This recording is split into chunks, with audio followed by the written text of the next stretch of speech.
नमस्कार दोस्तों, स्वागत है आप सभी का ऑनलाइन बोर्ड स्टडी चैनल में। आप सभी को पता है कि मैं सीटेट पेपर 1 करा रहा हूँ। वो भी क्या चल रहा है दोस्तों, रिवीजन का क्लास चल रहा है। मैं सिलेबस पूरा ख़त्म करा चुका हूँ, लेकिन मैं बताऊं कि अभी तक एग्ज़ाम का कोई डेट निर्धारित नहीं है। लेकिन भाई काफ़ी जगह वायरल हो रहा है कि भाई दिसंबर से ही होगा, लास्ट दिसंबर से जनवरी तक एग्ज़ाम आपका हो जाएगा। तो मैं रिवीजन चला रहा हूं ताकि आपका फिर से रिवीजन हो जाए, और रिवीजन क्लास भी काफ़ी बेटर है क्योंकि मैं यहाँ पर भी ट्रिक के माध्यम से और समझा करके बता रहा हूँ, और कम समय में आपका मैं रिवीजन करा दूंगा। तो फटाफट करेंगे। आज का जो पेपर है वो 7 जनवरी 2022 का पेपर है। मज़ा आ जाएगा आपको मेरे यहाँ करके। तो चलिए शुरू करते हैं दोस्तों आज का क्लास। प्रथम क्वेश्चन है, फटाफट करेंगे भाई। रेलवे स्टेशन की दूरी पूछ रही है कि लखनऊ रेलवे स्टेशन नई दिल्ली के रेलवे स्टेशन के बीच की दूरी इतना दिया हुआ है, और कह रहा है कि 7 घंटा में तय करती है। तो कह रहा है कि मीटर प्रति सेकेंड में औसत चाल करे। तो चाल बराबर होता है दूरी बटा समय। तो दोस्तों 504 बटा आपका कर लीजिएगा समय, और इसमें 5/18 से आप गुना कर लीजिएगा, तो मीटर प्रति सेकेंड में आपका उत्तर आसानी से आ जाएगा 20 मीटर प्रति सेकेंड। ठीक है, चलिए अगला है। ये डिस्प्ले छोटा की वजह से मैं नहीं बता पाता हूँ, आप सभी को पता है, क्योंकि इसको बनाने के लिए डिस्प्ले बहुत बड़ा चाहिए तभी हो पाएगा। चलिए अगला क्वेश्चन, सिलौत के बारे में बोला कि सिलौत के बारे में नीचे दिए कथनों में कौन सा सही कथन है, ये बताना है। क्या वह 40 वर्ष तक जीता है? अपने जीवन काल में 50 वृक्ष। दोस्तों ये आपका गलत बोल दिया। सबसे पहली बात, ये गलत बोला, 50 वृक्ष नहीं है। सिलौत 10 वर्ष तक जीते हैं, यहाँ गलत बोल दिया, 10 वर्ष तक जीना। यहाँ बोला सिलौत 40 वर्ष तक जीता है और अपने जीवन काल में 8 वृक्ष का घूमने का तकलीफ उठाते हैं। भाई तकलीफ क्यों लिखा है जानते हैं? क्योंकि यह एक आलसी पशु है। ठीक है, तो आपका उत्तर हो जाएगा सी। ये भालू के जैसा दिखता है, आप सभी को पता है। यहाँ बोल दिया क्या सिलौत 8 वर्ष तक जीता है, तो इतना भाई तो जानकारी है कि सिलौत 40 वर्ष तक जीता है। ठीक है, चलिए बहुत अच्छा है। जिन लोगों ने यहाँ सी किया है उन सभी भाइयों का सही जा रहा है। रिवीजन वाली क्लास है तो थोड़ा सा जो क्लास होगा उसका स्पीड ज़्यादा होगा। ठीक है, बाकी आप लोग करते रहिए, लाइक सब्सक्राइब नहीं किए हैं करते रहिए, फटाफट क्लास होगी। जंगल से ज़्यादा कटने से निम्नलिखित में क्या स्थितियाँ की संभावना है? दोस्तों जंगल कटने से क्या क्या होता है यहाँ पे बताना है आपको। तो मेरे दोस्तों, मेरे प्यारे साथियों, आसपास की जगह ज़्यादा ठंडी होगी, तो ये बात गलत बोल दिया। आसपास की जगह ज़्यादा ठंडी हो जाएगी जंगल कटने से, ऐसी कोई बात नहीं है। वर्षा का रिसाव कम हो जाएगा, ये बात सही है ना। बहता वर्षा जल मृदा को बहा ले जाएगा, ये भी बात सही है। भौम जल का स्तर बढ़ जाएगा, ये भी स्तर क्या हो जाएगा? घट जाएगा। दोस्तों भौम जल का स्तर क्या हो जाएगा? घट जाएगा। यहाँ लिख दिया बढ़ जाएगा। यहाँ का ज़्यादा ठंडा हो जाएगा नहीं दोस्तों, गर्मी बढ़ जाती है जब पेड़ नहीं रहते हैं। तो यहाँ आपका उत्तर केवल बी और सी ही जा रहा है, और जिन भाइयों ने यहाँ बी और सी किया उन सभी का सही जा रहा है भाई। ठीक है, चलिए अगले प्रश्न पर आ जाइए। मैंने दोस्तों क्या कहता है कि कक्षा 5 की पाठ्य पुस्तक में छपे गोलकुंडा के किले के मानचित्र में 1 सेंटीमीटर बराबर कितना लिख दिया? 110 मीटर। यह दर्शाता है कि मानचित्र में, आइए क्वेश्चन पर, मानचित्र में फतह दरवाजे से पटनचेरू दरवाजे की दूरी इतना सेंटीमीटर है, तो दरवाजे के बीच में कम से कम दूरी क्या होगा? तो 110 मीटर गुने आप इसको कर लीजिएगा 15.4 से गुना कर लीजिएगा, और यहाँ से दशमलव उड़ेगा, ऐसे ऐसे हो जाएगा। उसके बाद 11 में 154 से गुना करेंगे तो आप लोगों का जो उत्तर प्राप्त होगा वह 1694। अगला प्रश्न आपके स्क्रीन पर है कि मिजोरम के निकटवर्ती राज्य कौन से है? भाई आपको निकटवर्ती राज्य पता होना चाहिए। बिहार, जब भी आप सीटेट की तैयारियां करें दोस्तों, मैं आपको बता दूं, बगल में एक भारत का नक्शा रखें और तैयारियां करें। कभी भी एक क्वेश्चन आपका आता है किस राज्य के बगल में कौन से राज्य है। ठीक है, तो मिजोरम के बगल में आपका त्रिपुरा मिल जाता है, और असम मिल जाता है, मणिपुर मिल जाता है। यहाँ जिन्होंने डी किया उन सभी का सही जाते हुए। चलिए अगला क्वेश्चन है, मज़ा आ जाएगा आपको क्वेश्चन दे करके कि भाई लॉटरी निकाल करके खेती कहाँ पे होती है? लॉटरी निकाल करके खेती करने का काम कहाँ पे होता है, बताया जरा। तो लॉटरी खेती के बारे में कभी भी बात करें दोस्तों तो आपका उत्तर जाता है मिजोरम। बहुत अच्छी बात है, जिन्होंने मिजोरम किया उन सभी का सही जा रहा है। और अगला क्वेश्चन है कि भाई माउंट एवरेस्ट के नीचे नीचे दिए गए किन देश का भाग है। भाई बोले तो माउंट एवरेस्ट किस देश का भाग है, तो माउंट एवरेस्ट भारत का भाग नहीं है दोस्तों, ये रियल रूप से नेपाल का भाग है। और माउंट एवरेस्ट को नेपाल में सागर माथा के नाम से जाना जाता है, वहाँ के लोग इसकी पूजा भी करते हैं। ठीक है, तो आपका उत्तर आपका बी पर चला जा रहा है, कोई दिक्कत किसी को नहीं। अगला क्वेश्चन है दोस्तों कि नीचे दिए गए विकल्पों में उस परिवर्तन को पहचाने जिसे उत्क्रमित किया जा सकता है। प्लास्टर ऑफ पेरिस के परत बनाना, मैंने दोस्तों उत्क्रमित समझते हैं आप लोग, मतलब कि एक रूप से दूसरे रूप में और फिर दूसरे रूप से पहले रूप में बदल देना उत्क्रमिक कहलाता है। अब आप लोग जवाब जरूर दीजिएगा, उत्क्रमिक मतलब क्या होता है, एक रूप से दूसरे रूप में, दूसरे रूप से एक रूप से दूसरे रूप में और दूसरे रूप से पहले रूप में, उसी को उत्क्रमित कहते हैं। तो मोम का घोल बनाना, मोम को जला दीजिए फिर से मोम बना दीजिए, ये दो रूप हो जाए, ये एक से दूसरा, दूसरा से पहला रूप आ जाता है। क्लियर है। चलिए अगला प्रश्न है दोस्तों, वृक्ष बोले तो पौधे के जड़ों में पाए जाने वाले निम्नलिखित में कुछ वृक्ष विशिष्ट लक्षणों पर विचार करिए। वो लटकती शाखाएं, देखिए किसका लटकता हुआ शाखा होता है, तो बरगद का होता है ना। वास्तव में उसकी शाखा नहीं जड़ होती है, और जो लटका होता है बरगद में वो क्या होता है, वास्तव में जड़ होता है। जड़ों की लंबाई वृक्ष की लंबाई का लगभग 30 गुना, तो ये जो 30 गुना हो जाएगा ये किसका हो जाएगा, ओक का हो जाएगा। ये दूसरा नंबर क्या हो जाएगा, ओक का हो जाएगा, ओक का। और फर्स्ट का हो जाएगा, बरगद का हो जाएगा। तो भाई इसको देख करके शायद जवाब देना था, लेकिन यहाँ पे भी बोल रहा है कि भाई बरगद के वृक्षों में पाए जाने वाले लक्षण के बारे में बताएं, तो फर्स्ट वाला सही है, बी वाला ओक का है तो गलत हो गया। सी है कि जड़ों द्वारा वृक्ष को मजबूत खंभों की भांति सहारा देना, बहुत अच्छी बात है। जड़ द्वारा खाद्य सामग्री का भंडार करना, मेरे दोस्तों जड़ का काम क्या है, तो खाद्य सामग्री का भंडार करना काम है।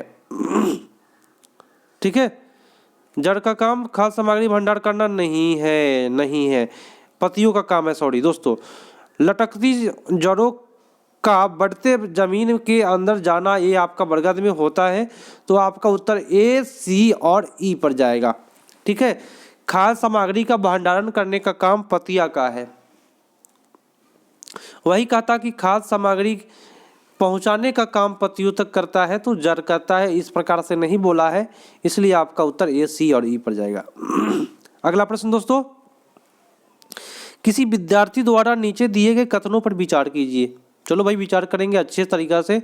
लिखा हुआ है क्या कि मैं जिस जगह से आया हूँ वह एक पहाड़ी इलाका है, हमारे यहाँ बहुत बारिश होती है और बर्फ पड़ती है। जब ठंड अधिक होती है तो लोग धूप में बैठना अच्छा लगता है। हमारे घर पत्थर एवं लकड़ी के बने होते हैं। तो मेरे दोस्तों मैंने आपको बोला कि धूप में बैठना अच्छा लगता है कहाँ के लोगों को, मनाली के लोगों को। बहुत अच्छी बात है, काफ़ी लोग का सही जा रहा है, अभी पेडागोजी शुरू नहीं हुआ है दोस्तों। अगला है वही दांत एवं हड्डियों के अस्थियों का क्या, कमजोर दांत एवं हड्डियों के अस्वस्थ रहती है, इससे उबरने के लिए कौन सा विकल्प सर्वोत्तम होगा, बताएं। क्या खाइएगा,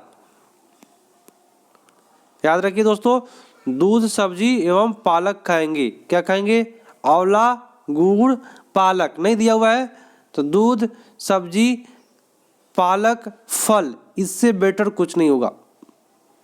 ठीक है, चलिए अगला प्रश्न है। ये प्रश्न आपका कूट दिया हुआ है, देख लीजिए आप लोग एक बार कूट को अच्छे से, और इसको अच्छे से बताएं आप लोग।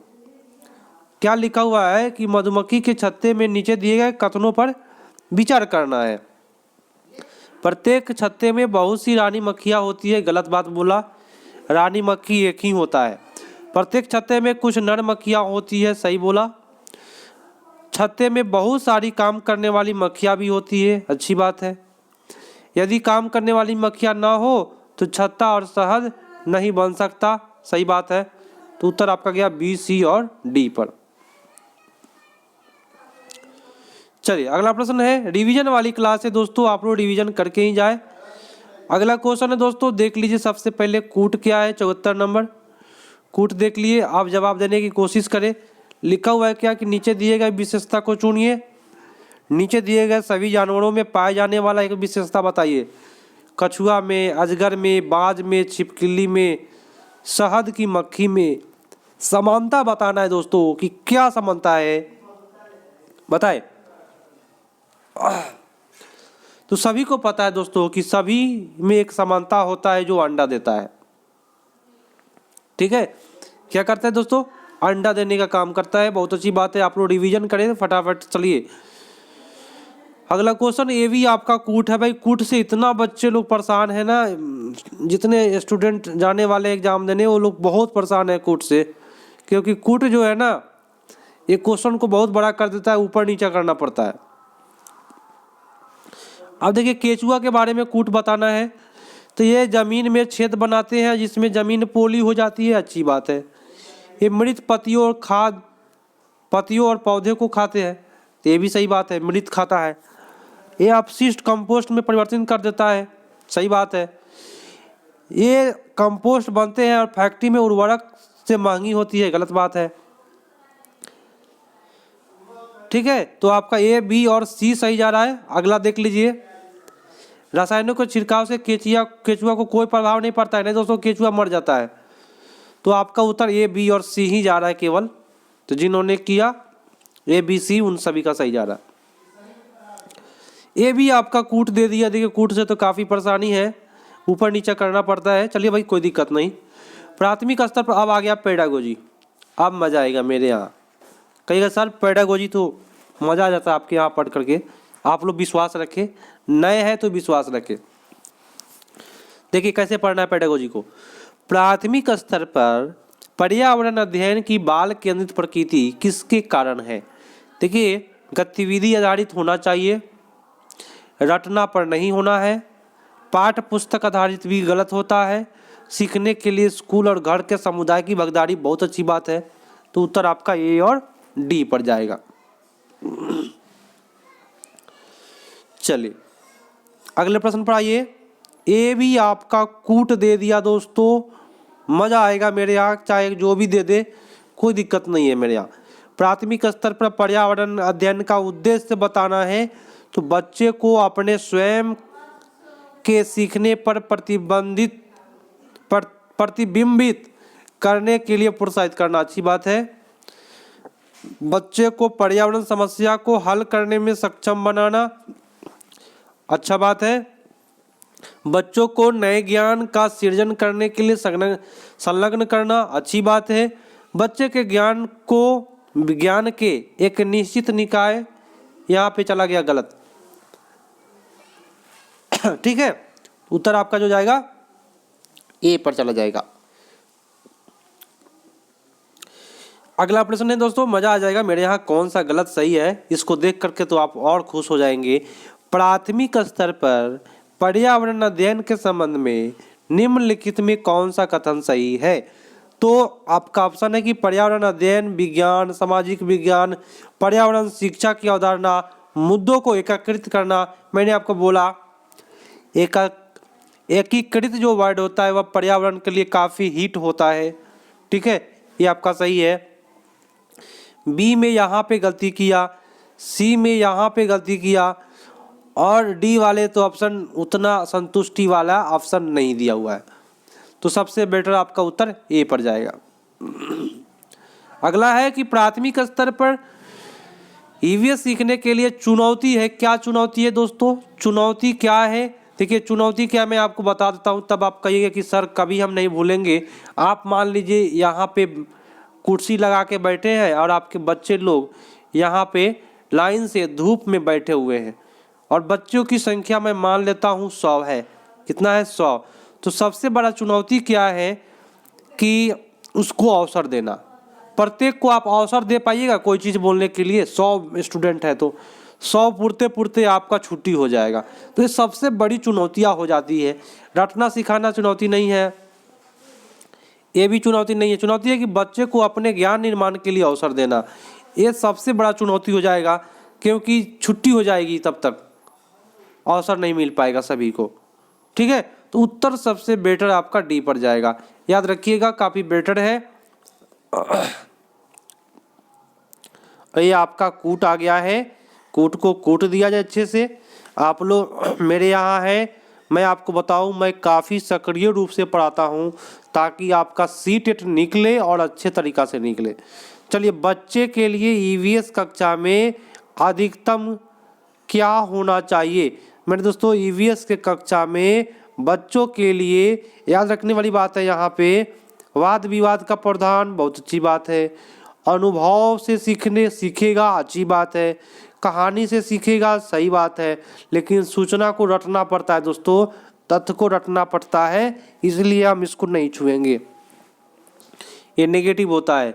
तो आपका उत्तर ए, बी और सी पर गया।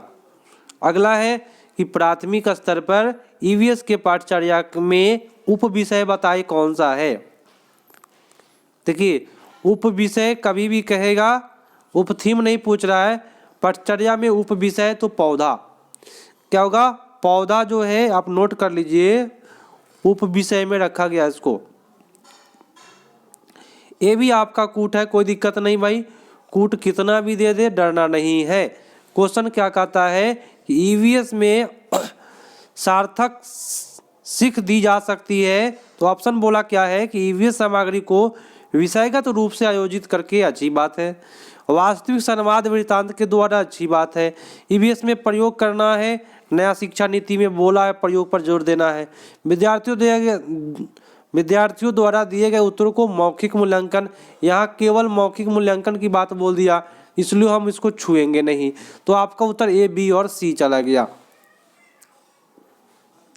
ठीक है, चलिए, आप सभी से रिक्वेस्ट है कि सुन लीजिए, मॉर्निंग में 9:30, शाम को 7 बजे, तो शाम को 7 बजे वाला लाइव जो है वो अधिकांशतः रूप से चलेगा ही चलेगा, चाहे जो हो जाए। ठीक है, मॉर्निंग वाला बंद भी रहे, लेकिन शाम के 7 बजे वाला लाइव कभी बंद नहीं होने का संभावना है। जरूर आप लोग और इस वीडियो को जरूर देखें। और आप लोग मेरे दोस्तों एक बार लाइक बनता है, क्योंकि मैं काफ़ी बेटर पढ़ाता हूँ। अभी तक सब्सक्राइब नहीं किए, सब्सक्राइब, कितने लोग बिना सब्सक्राइब करके देखते हैं, क्योंकि चैनल वाले हमको इन्फॉर्मेशन मिलता है, नोटिफिकेशन ईमेल पर मिलता है कि काफ़ी लोग आपका वीडियो देख रहे हैं, लेकिन सब्सक्राइबर की संख्या जो है वो कम है, बिना सब्सक्राइब किए लोग देखते हैं। क्या दिक्कत है सब्सक्राइब करने में भाई, जब यहाँ पे अच्छे से आपको पढ़ाई मिल जा रही है तो एक बार सब्सक्राइब दोस्तों करें, क्योंकि देखिए सब्सक्राइब से आप ही को फ़ायदा है कि जब भी मैं लाइव आऊँगा, अच्छा वीडियो लेके आऊँगा, आपको मिल जाएगा नोटिफिकेशन, तो छूटेगा नहीं आपका। चलिए, क्वेश्चन क्या कहता है कि ईवीएस के संदर्भ में प्रासंगिकता का मतलब क्या है? प्रासंगिकता का मतलब बताना है भाई, सरल से जटिल की तक सीखना, ये प्रासंगिकता के अंतर्गत नहीं आता है। आपको डायरेक्ट रटना पड़ेगा आपको इस क्वेश्चन को। प्रासंगिकता मतलब आप लोग लिख लीजिए, प्रासंगिकता मतलब लिखिए प्रासंगिकता और तीर का चिन्ह दीजिए और लिखिए ईवीएस सामग्री को वास्तविक जीवन की स्थितियों और विद्यार्थियों के तत्काल वातावरण से जोड़कर सिखाना ही प्रासंगिकता कहलाता है। आप इसको नोट कर ले तो बहुत अच्छी तैयारियां हो जाएगी आपकी, ठीक है ना। चलिए, अगला प्रश्न आपकी स्क्रीन पर है कि भोजन विषय के मुद्दे विद्यार्थियों के लिए सार्थक और प्रामाणिक हो सकता है यदि मुद्दों के इर्द गिर्द समूह कार्य और रचनाएं आयोजित किया जाए। देखिए, मुद्दों के इर्द गिर्द मतलब मुद्दों से संबंधित ही समूह चर्चाएं आयोजित किया जाए, अच्छा बात बोला भाई, लेकिन प्रश्नोत्तरी आयोजित करने से बच्चा भोजन के विषय में अच्छा नहीं सीखेगा। लेकिन शिक्षक के द्वारा प्रदर्शन, तो शिक्षक वाले ऑप्शन ही नहीं मारना है, बच्चा प्रदर्शन करता तो अच्छा जाता। पाठ्य पुस्तक संसाधन के रूप में ये आपका गलत है, सबसे बेटर आपका है मुद्दा का इर्द गिर्द ही रहेंगे, भटकना नहीं है दोस्तों, तो ये इज द राइट आंसर। अगला बोला कि भाई एक सेकेंड, ईवीएस के सीखने के लिए कौन सा अच्छा संसाधन हो सकता है। मेरे दोस्तों सभी को पता है कि ईवीएस के लिए सबसे बेटर माना गया है वह है क्षेत्र भ्रमण करना, बच्चों को भ्रमण पर ले जाना। फेसबुक, ट्विटर, पुस्तकालय, ये सब बच्चा को उबा देगा, ये बच्चा को बिगाड़ देगा। ये तो नहीं बिगाड़ेगा लेकिन फेसबुक ट्विटर बिगाड़ के रख देगा। ठीक है, बहुत अच्छी बात है। जल थीम से संबंधित मुद्दों को प्रभावी ढंग से सीखा जा सकता है यदि जल के बारे में क्या हो मेरे दोस्तों अच्छे से बताना है, मजा आएगा आपको। जल के बारे में बताना है।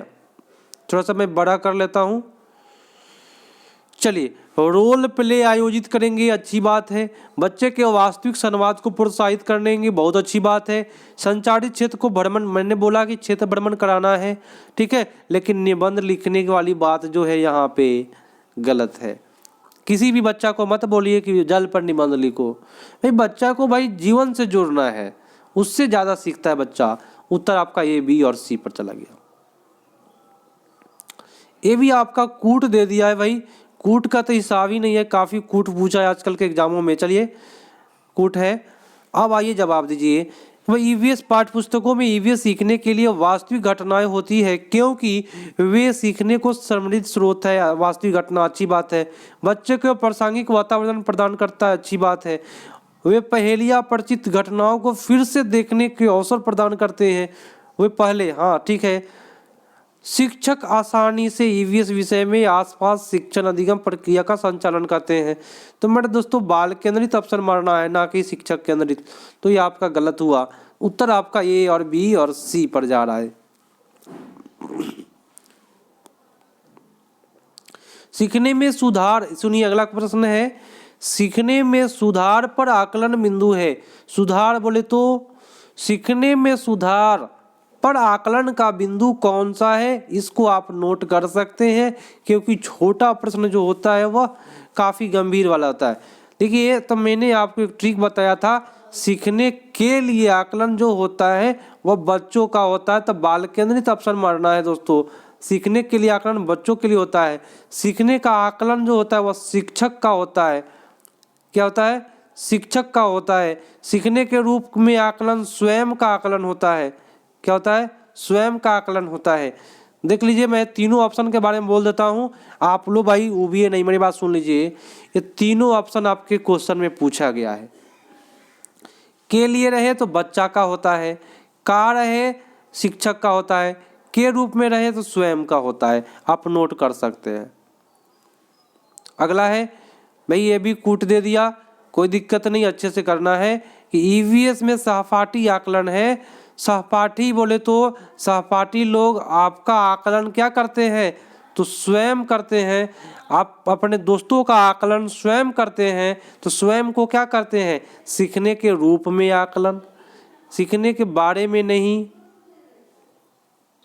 ठीक है, सीखने के ये तो ये गलत ही है, का तो शिक्षक का है। तो सीखने के रूप में सहपाठी आकलन बोले तो क्या, सहपाठी आपका आकलन जो है वह स्वयं करता है। और स्वयं वाला के बारे में मैंने आपको अभी बताया है कि प्रत्येक प्रश्न पूछा गया है, सीखने के रूप में बोलते हैं स्वयं आकलन। आज का लास्ट प्रश्न है, आप सभी से रिक्वेस्ट है दोस्तों, वीडियो को आप लोग शेयर करें, ग्रुप में शेयर करें, जो आप लोग सीटेट की तैयारियां करते हैं उनको मिल पाए। और ये रिवीजन वाली क्लास कम समय में 30 नंबर प्रश्न चल रहा है और 23वां मिनट चल रहा है दोस्तों। ठीक है, चलिए क्वेश्चन क्या है कि ईवीएस के शिक्षक एक आकलन उपकरण का उपयोग करता है जो न केवल सबसे अच्छा बल्कि एक समय में बच्चे के सभी प्रकार के कार्य और गतिविधि को एकत्र करता है। बहुत अच्छी बात है। शिक्षक उपयोग क्या कर रहा है, मैंने सभी कार्य के गतिविधि को एकत्र करना। कहाँ करते हैं एकत्र मेरे दोस्तों, बच्चा के गतिविधि को एकत्र करने का काम। ये बात याद रखिए, गतिविधि को एकत्र करना, इसको नोट करने वाली बात है। ये नोट करने वाला आपका ऑप्शन दिया हुआ है, गतिविधि को एकत्र करने वाली बात पोर्टफोलियो में होता है। क्या होता है दोस्तों, पोर्टफोलियो में होता है। कहाँ होता है, पोर्टफोलियो में। एकत्र करने वाली बात कहाँ होता है, पोर्टफोलियो में। तो दोस्तों आज के लिए इतना ही, वीडियो को आप लोग अधिक से अधिक शेयर करें। अभी तक लाइक नहीं किए लाइक करके जाए, और कैसा लगा दोस्तों कमेंट करके ज़रूर बताएं। और जो लोग ऑफलाइन देख रहे हैं वो टोटल क्वेश्चन का ऑप्शन का जवाब दे, मैं आपका जवाब देखूंगा कि आपका 30 में कितना सही हुआ, एक कमेंट करके जरूर बताएं। तो आज के लिए इतना ही, मिलते हैं अगले पार्ट में, तब तक के लिए धन्यवाद, जय हिंद।